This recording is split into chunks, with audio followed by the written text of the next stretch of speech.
जानेंगे आज की बड़ी खबरों में। यूएनजीए में भारत ने पाकिस्तान को अफगान बच्चों की हत्या का जिम्मेदार क्यों ठहराया? गाजा शांति सम्मेलन में ट्रंप को क्लिंटन की तारीफ और मिस्र का सर्वोच्च सम्मान कैसे मिला? इसके साथ ही गाजा शिखर सम्मेलन में ट्रंप ने पीएम मोदी और भारत की तारीफ कब और क्यों की? देखेंगे बिहार चुनाव 2025 में नीतीश कुमार एनडीए में 9 सीटों पर क्यों अड़े हैं और अमित शाह कब समाधान ला सकते हैं? स्पेस एक्स स्टारशिप लॉन्च कब और कहां सफल रहा और रॉकेट हिंद महासागर में कैसे उतरा? कुपवाड़ा मुठभेड़ जम्मू कश्मीर में सेना ने 2 आतंकियों को कैसे ढेर किया और सर्च अभियान अभी क्यों जारी है? ऐसे ही तमाम खबरों पर करेंगे विस्तार से चर्चा। नमस्कार, स्वागत है आपका सूत्रा नेटवर्क में। संयुक्त राष्ट्र महासभा में भारत ने पाकिस्तान को आतंकवाद और बाल अधिकारों के गंभीर उल्लंघन पर कड़ी फटकार लगाई। बीजेपी सांसद निशिकांत दुबे ने कहा कि पाकिस्तान को खुद को आईने में देखकर अपनी सीमाओं में महिलाओं और बच्चों को निशाना बनाना बंद करना चाहिए। 80वें यूएनजीए सत्र में बोलते हुए दुबे ने कहा कि पाकिस्तान बाल एवं सशस्त्र संघर्ष एजेंडा का सबसे बड़ा उल्लंघन करता है। उन्होंने संयुक्त राष्ट्र महासचिव की 2025 की रिपोर्ट का हवाला देते हुए बताया कि पाकिस्तान की गोलीबारी और हवाई हमलों से अफगानी बच्चों की मौत और अपंगता हुई है। दुबे ने ऑपरेशन सिंदूर का बचाव करते हुए कहा, ये भारत की संतुलित और वैध प्रतिक्रिया थी, जिसके तहत मई 2025 में पाकिस्तान और पीओके स्थित 9 आतंकी शिविरों पर सर्जिकल स्ट्राइक की गई। उन्होंने कहा कि भारत ने अपने नागरिकों, खासकर बच्चों की सुरक्षा के लिए एक कदम उठाया, जबकि पाकिस्तान ने जानबूझकर सीमावर्ती गांवों को निशाना बनाया। दुबे ने ये भी कहा, ऐसे कृत्यों के बाद पाकिस्तान का अंतर्राष्ट्रीय मंचों पर उपदेश देना महज पाखंड है। अमेरिकी राष्ट्रपति डोनाल्ड ट्रंप ने गाजा युद्ध विराम समझौते पर पूर्व राष्ट्रपति बिल क्लिंटन की सराहना का स्वागत किया। ट्रंप ने क्लिंटन को दोस्त बताते हुए कहा, वो और हिलेरी मेरी शादी में भी आए थे। क्लिंटन ने सोशल मीडिया पर लिखा कि राष्ट्रपति ट्रंप, उनकी टीम, कतर और अन्य देशों ने मिलकर इस समझौते को सफल बनाया और इसे स्थायी शांति की दिशा में अहम कदम बताया। मिस्र के शार्म अल शेख में शांति सम्मेलन के दौरान ट्रंप ने कहा कि ये समझौता पश्चिम एशिया के लिए नए युग की शुरुआत है। उन्होंने दावा किया, हमने वो कर दिखाया जो असंभव कहा जा रहा था। अब युद्ध खत्म हो गया है और नई सुबह आ रही है। ट्रंप ने स्पष्ट किया कि अमेरिका गाजा के पुनर्निर्माण में मदद करेगा, लेकिन ये सहायता हिंसा के लिए इस्तेमाल नहीं होने दी जाएगी। सम्मेलन में 20 से अधिक देशों के नेता मौजूद थे, जिसकी सह अध्यक्षता ट्रंप और मिस्र के राष्ट्रपति अब्दुल फताह अल सीसी ने की। सम्मेलन के दौरान ट्रंप को मिस्र का सर्वोच्च सम्मान ऑर्डर ऑफ द नाइल दिया गया, जबकि इजराइल ने उन्हें इजराइल प्राइज के लिए नामांकित किया है। अमेरिकी राष्ट्रपति डोनाल्ड ट्रंप ने गाजा युद्ध विराम समझौते के बाद मिस्र से शर्म अल शेख में आयोजित विश्व नेताओं के शिखर सम्मेलन में भारत और पीएम मोदी की जमकर तारीफ की। ट्रंप ने कहा, भारत एक महान देश है और उसके शीर्ष पर मेरा बहुत अच्छा मित्र है, जिसने शानदार काम किया है। इस दौरान पाकिस्तान के प्रधानमंत्री शहबाज शरीफ भी उनके सामने खड़े थे और मुस्कुराते हुए उनकी बात का स्वागत किया। ट्रंप ने गाजा में युद्ध समाप्त होने और मानवीय सहायता पहुंचाने की जानकारी दी। उन्होंने कहा कि सैकड़ों ट्रक में भोजन, दवा और अन्य सामग्री भेजी जा रही है और नागरिक अपने घरों को लौट रहे हैं। उन्होंने गाजा के पुनर्निर्माण के लिए सुरक्षा और वैश्वीकरण की आवश्यकता पर जोर दिया। इस शांति शिखर सम्मेलन की संयुक्त मेजबानी अमेरिका और मिस्र ने की, जिसमें कई वैश्विक नेता शामिल हुए। भारत ने इस युद्ध विराम और समझौते का स्वागत करते हुए स्थायी शांति की उम्मीद जताई। विदेश मंत्रालय ने 2 राष्ट्र समाधान और क्षेत्रीय स्थिरता के लिए भारत के दीर्घकालिक समर्थन को दोहराया। शहबाज शरीफ ने ट्रंप को शांति दूत करार दिया और कहा कि उन्हें नोबेल शांति पुरस्कार के लिए नामांकित करने का प्रस्ताव फिर से देना चाहते हैं।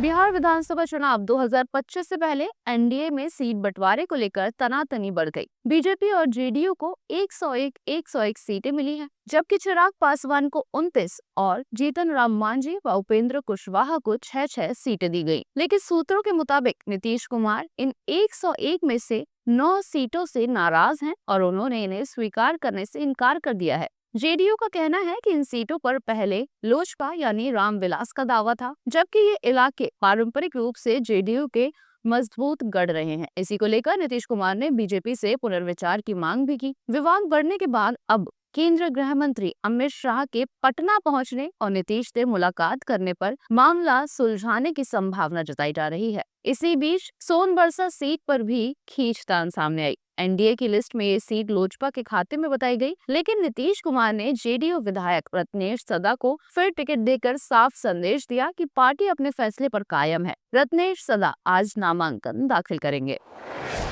टाटा ट्रस्ट ने टाटा सन्स के चेयरमैन एन चंद्रशेखरन के तीसरे कार्यकाल को मंजूरी दे दी है। उनका दूसरा कार्यकाल फरवरी 2027 में समाप्त होगा, तब वे 65 वर्ष के होंगे। टाटा ग्रुप में ये पहली बार है कि कोई कार्यकारी पद पर सेवानिवृत्ति आयु के बाद भी बना रहेगा। चंद्रशेखरन पहली बार अक्टूबर 2016 में टाटा सन्स के बोर्ड में शामिल हुए थे और जनवरी 2017 में उन्हें चेयरमैन बनाया गया। उनका नेतृत्व लगातार तीसरे कार्यकाल के पीछे दो मुख्य कारण बताए जा रहे हैं: निरंतरता बनाए रखने और प्रमुख योजनाओं जैसे चिप्स, इलेक्ट्रिक वाहनों के लिए बैटरी, एयर इंडिया को सफलतापूर्वक पूरा करना। उनके नेतृत्व में पिछले 5 सालों में टाटा समूह की आय लगभग दोगुनी हो गई और शुद्ध लाभ व बाजार पूंजीकरण भी तेजी से बढ़ा। 2024 से 25 में समूह का राजस्व 15.34 लाख करोड़ और शुद्ध लाभ 1.13 लाख करोड़ रहा। हालांकि एक साल में समूह का पूंजीकरण 6.9 लाख करोड़ घटकर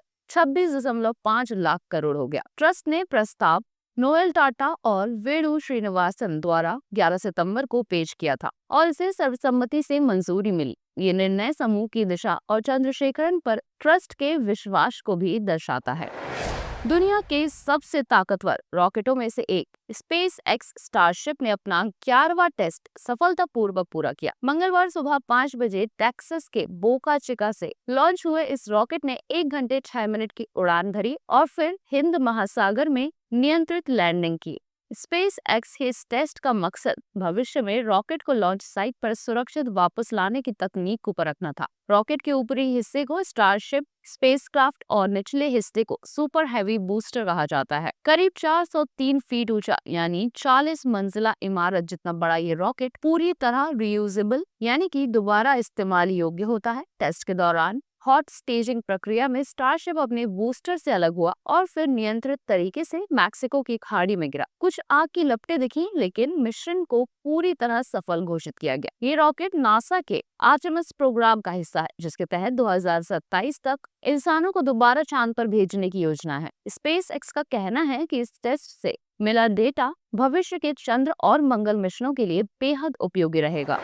जम्मू कश्मीर के कुपवाड़ा जिले में नियंत्रण रेखा यानी एलओसी पर सुरक्षा बलों ने बड़ा आतंकवाद विरोधी अभियान चलाया। इस ऑपरेशन में अब तक 2 आतंकियों को मार गिराया गया है, जबकि इलाके में और आतंकियों के छिपे होने की आशंका के चलते तलाशी अभियान जारी है। ऑपरेशन तब शुरू हुआ जब सुरक्षा बलों को घुसपैठ की कोशिश की जानकारी मिली। सेना ने इलाके को घेर लिया और वारसन क्षेत्र के ब्रिस्थोर जंगलों में संयुक्त अभियान के दौरान आतंकियों के एक ठिकाने का पता लगाया। यहाँ से 2 AK राइफलें, 4 रॉकेट लॉन्चर और भारी मात्रा में गोला बारूद बरामद किए। ये कार्रवाई भारतीय सेना की चिनार कोर को मिली खुफिया सूचना के आधार पर की गई। सुरक्षा एजेंसियों के अनुसार हाल के दिनों में सीमा पार से आतंकी गतिविधियों में तेजी आई है। इससे पहले कुलगाम के गुड्डर जंगल में भी मुठभेड़ हुई थी, जिसमें 2 आतंकी ढेर और 2 जवान शहीद हुए थे। मारे गए आतंकी की पहचान लश्कर-ए-तैयबा से जुड़ी आमिर अहमद डार के रूप में हुई थी, जो पहलगाम हमले के बाद से सुरक्षा एजेंसियों की वांछित सूची में शामिल था।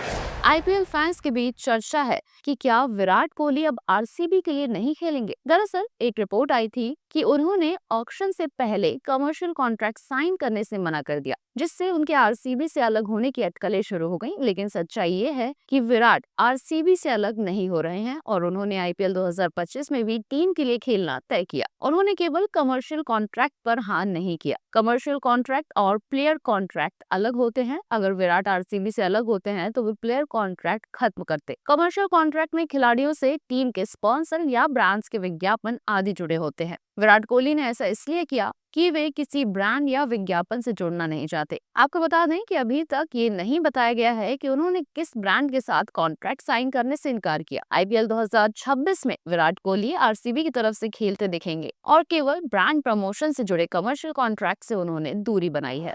तेलुगु सुपरस्टार वेंकटेश दग्गुबाती की ब्लॉकबस्टर फिल्म संक्रांति वस्तुनम अब हिंदी में बन रही है, जिसमें बॉलीवुड के खिलाड़ी अक्षय कुमार नजर आएंगे। इस फिल्म ने साउथ बॉक्स ऑफिस पर तहलका मचाया और दुनिया भर में लगभग 250 से 300 करोड़ रुपए की कमाई की थी। रिपोर्ट्स के मुताबिक अक्षय कुमार को तेलुगु फिल्म का कॉन्सेप्ट और स्क्रीन प्ले इतना पसंद आया कि उन्होंने तुरंत इसके हिंदी रीमेक के लिए हामी भर दी। फिल्म के निर्माता दिल राजू, जिन्होंने ओरिजिनल वर्जन का निर्माण किया था, अब इसके हिंदी रूपांतरण की जिम्मेदारी संभालेंगे। लीड एक्ट्रेस का चयन अभी जारी है। शूटिंग अक्षय की व्यस्त शेड्यूल के कारण थोड़ी टल गई थी। फिल्म एक्शन कॉमेडी जॉनर की है। कहानी में हैदराबाद में आई वर्ल्ड नंबर 1 टेक कंपनी के सीईओ का अपहरण और निलंबित पुलिस अधिकारी वाईडी राजू द्वारा उसे खोजने की कोशिश है। इस मिशन में उनकी पत्नी और पूर्व प्रेमिका भी शामिल होती हैं, जिससे कई मनोरंजक और रोमांचक घटनाएं सामने आती हैं। काम के मोर्चे पर अक्षय की हालिया फिल्म जॉली एलएलबी 3 रिलीज हो चुकी है और आने वाले साल में वे भूत बंगला, वेलकम टू द जंगल और हैवान जैसी फिल्मों में नजर आएंगे।